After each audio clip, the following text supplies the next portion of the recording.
तो एक तरफ एजेंट किम अपनी बेटी मिंजी को बचाने के लिए पूरी पोर्ट तहस नहस कर देता है, हिला के रख देता है, लेकिन दूसरी तरफ उसका सामना होता है एक ऐसे इंसान से जो सिर्फ उसे मारना ही नहीं चाहता बल्कि अपने बड़े भाई के मौत का बदला लेना चाहता है। Episode 5 of agent Kim reactivated कुछ इस तरह से शुरू होती है।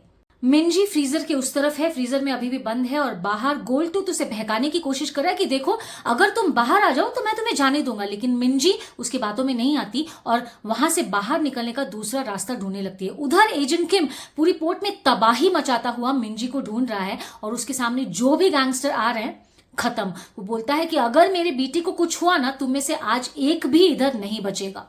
अगर आप एक्शन लवर्स हो बिल्कुल मेरी तरह, तो इस ड्रामा की माइंड ब्लोइंग एक्शन सीक्वेंस ना आप बिल्कुल मिस मत करना। Fight choreography, camera movement, hand to hand combat, ये सब बहुत असरदार है, स्क्रीन पर जबरदस्त लग रहे हैं। तभी एजेंट किम के सामने मां नॉर्थ कोरिया से आया हुआ कोड 66 आ जाता है और बातों बातों में किम को पता चलता है कि असल में कोड 66 का छोटा भाई है। इन दोनों के बीच जबरदस्त फाइट शुरू हो जाती है क्योंकि वो तो अपने भाई का बदला लेने आया है। तभी पहली बार शो में एजेंट किम बताता है कि साउथ कोरिया के उस मिशन में असल में क्या हुआ था। तो ये जो सीन है ना, आप इसे बिल्कुल मिस मत करना क्योंकि इस फाइट सीन के पीछे जो इमोशनल बैक स्टोरी है ये इस सीक्वेंस को और भी पावरफुल बना देती है। तो एजेंट किम कोड 66 के छोटे भाई को बताता है कि साउथ कोरिया के उस आखिरी मिशन में एक जबरदस्त ब्लास्ट के बाद कोड 66 ने अपना एक पैर खो दिया था और तभी साउथ कोरियन कमांडोज ने पूरे एरिया को घेर लिया। बहुत सारे उनके साथी जो थे वो एनकाउंटर में मारे गए और कुछ मारे जाने के डर से ना उन्होंने अपनी जान दे दी।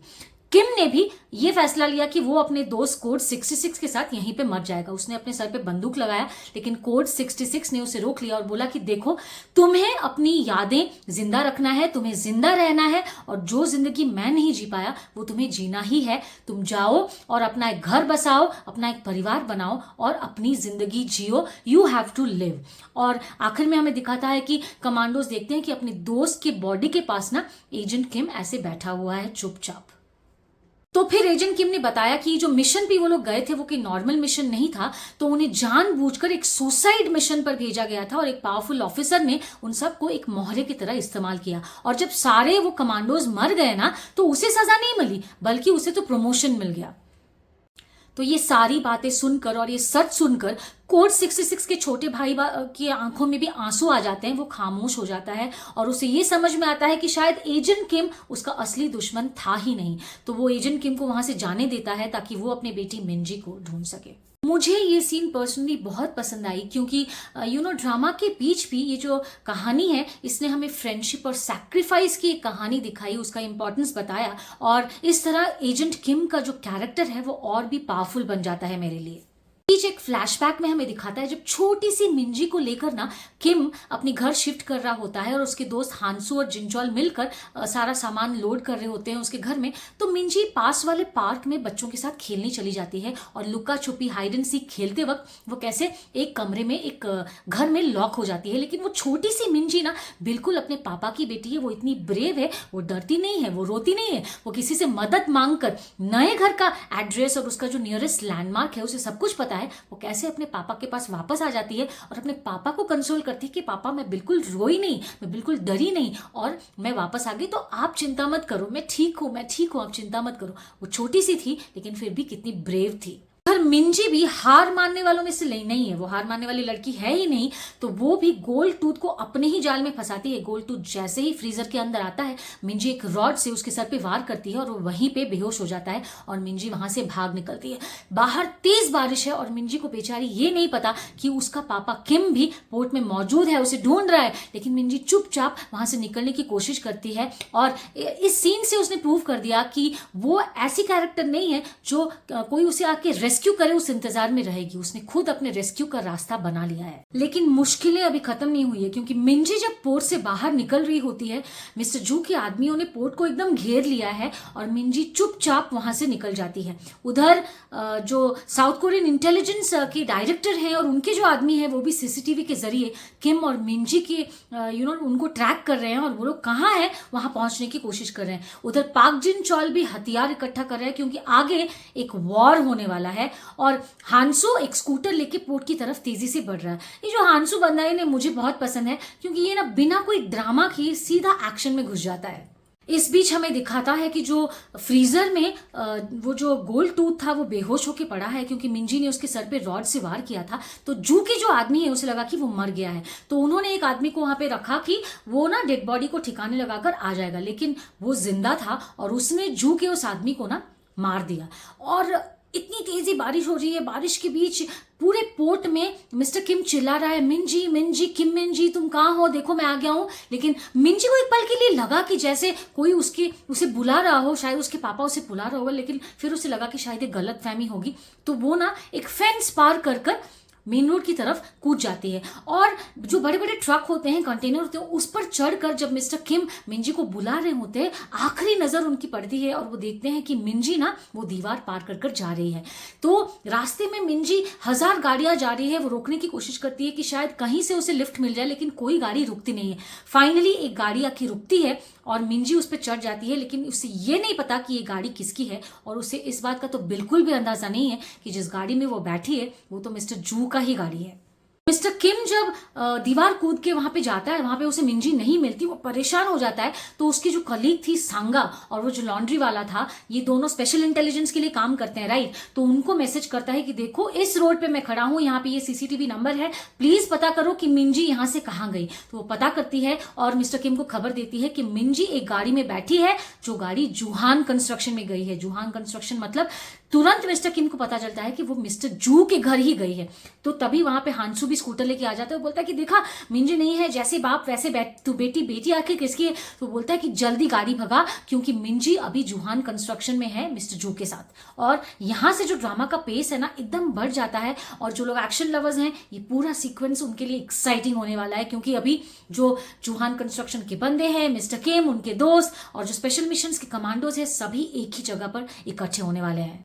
तो उधर हमें दिखाता है कि बारिश में जो गाड़ी रुकती है और जिस गाड़ी में मिंजी चढ़ती है, बार बार उन्हें शुक्रिया करती है कि शुक्रिया शुक्रिया, मेरी मदद करने के लिए शुक्रिया। लेकिन उसे ये नहीं पता कि पीछे जो आदमी बैठा है वो हायरी का पिता मिस्टर जू है।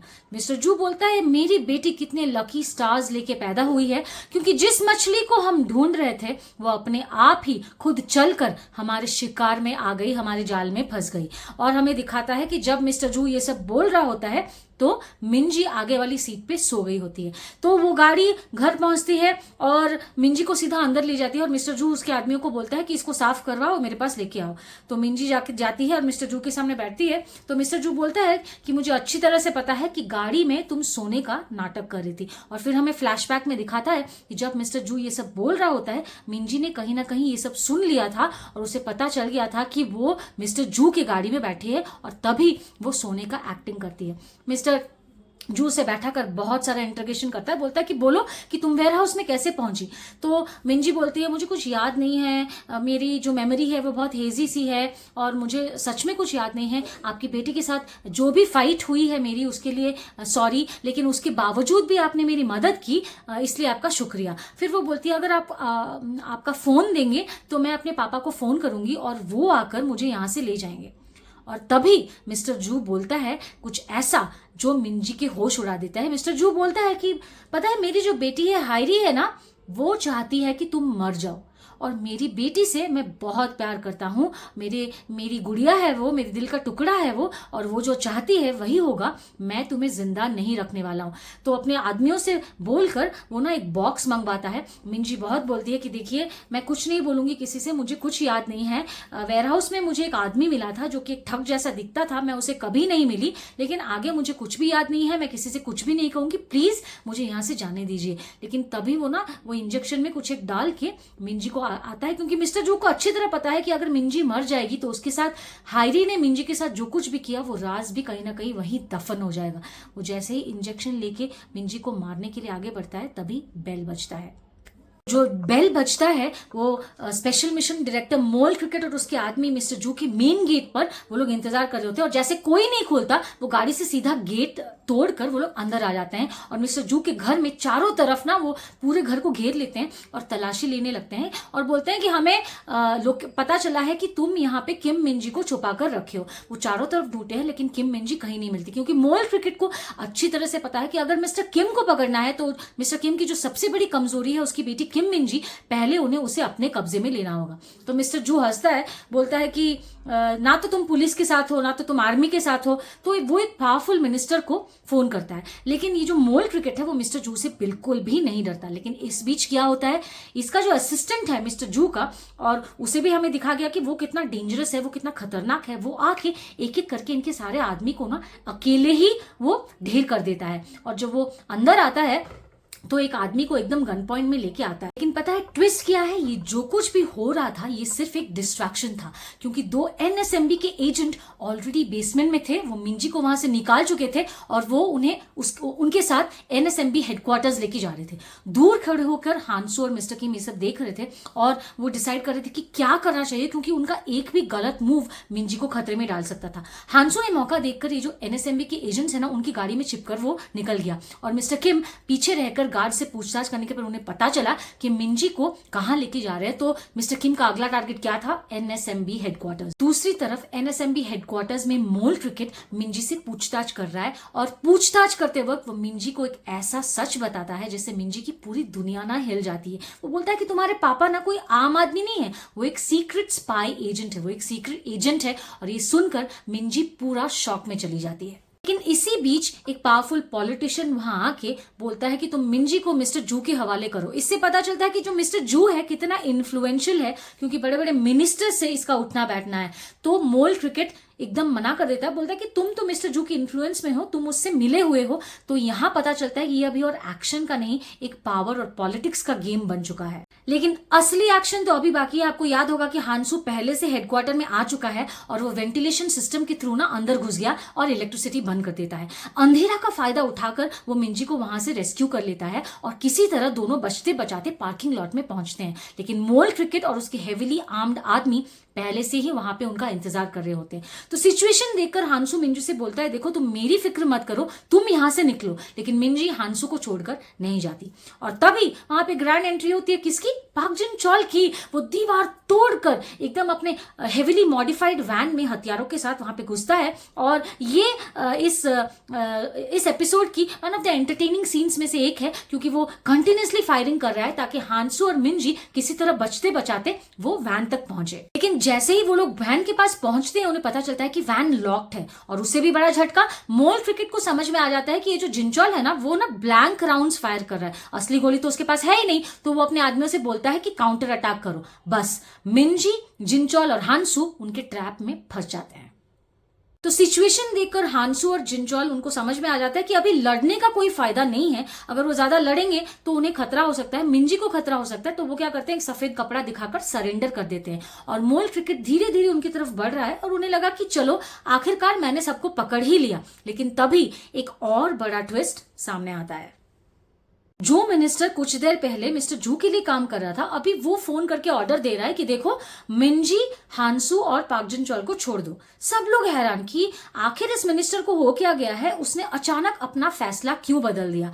लेकिन असली गेम तो मिस्टर किम सामने वाली बिल्डिंग में रहकर खेल रहा था।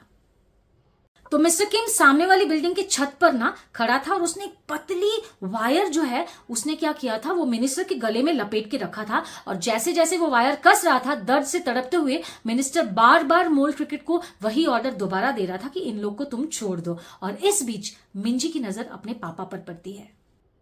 अपने पापा पर नजर पड़ते ही मिंजी जोर से चिल्लाती है, पापा। और पहली बार पापा सुनकर मिस्टर किम चैन की सांस लेते हैं और वो शांत आवाज में मिंजी से बोलते हैं, अब डरने की कोई जरूरत नहीं है क्योंकि तुम्हारे पापा आ गए हैं। इसी इमोशनल मोमेंट के साथ एजेंट किम रीएक्टिवेटेड का एपिसोड 6 खत्म हो जाता है। मुझे ना एपिसोड 5 और 6 अब तक की सबसे बैलेंस एपिसोड लगी, क्योंकि एक तो आपको बहुत ही अमेजिंग एक्शन कोरियोग्राफी देखने को मिलेगी, फिर मिस्टर किम और कोड 66 के बीच जो फ्रेंडशिप थी, वो जो इमोशनल बैक स्टोरी था वो, और एंड में जो फादर डॉटर रियूनियन होता है, ये तीनों चीजें मिलकर इस आर्क को और भी पावरफुल बना देती हैं। लेकिन अभी सबसे बड़ा सवाल यह है कि क्या मिस्टर किम और उसके दोस्त मिंजी को हेडक्वार्टर से सेफली बाहर निकाल पाएंगे। दूसरा, मोल क्रिकेट का अगला कदम क्या होगा और मिस्टर जू और गोल्डन टूथ के लीडर की कहानी अब किस मोड़ पर जाके रुकेगी, ये तो हमें एपिसोड 7 और 8 में पता चलेगा। अगर आपको एजेंट किम रीएक्टिवेटेड की हिंदी में ये कहानी पसंद आ रही है तो मेरे चैनल को लाइक कीजिए, शेयर कीजिए, सब्सक्राइब कीजिए, क्योंकि आपके सपोर्ट से ही मुझे और इंकरेजमेंट मिलती है। मैं ये आपके लिए खुशी से करती हूँ, मुझे अच्छा लगता है, इसलिए please like, subscribe and follow my channel. और मैं हूं योर इंडो चिंगू। मिलते हैं अगले एपिसोड में दोस्तों, आने आऊंगा।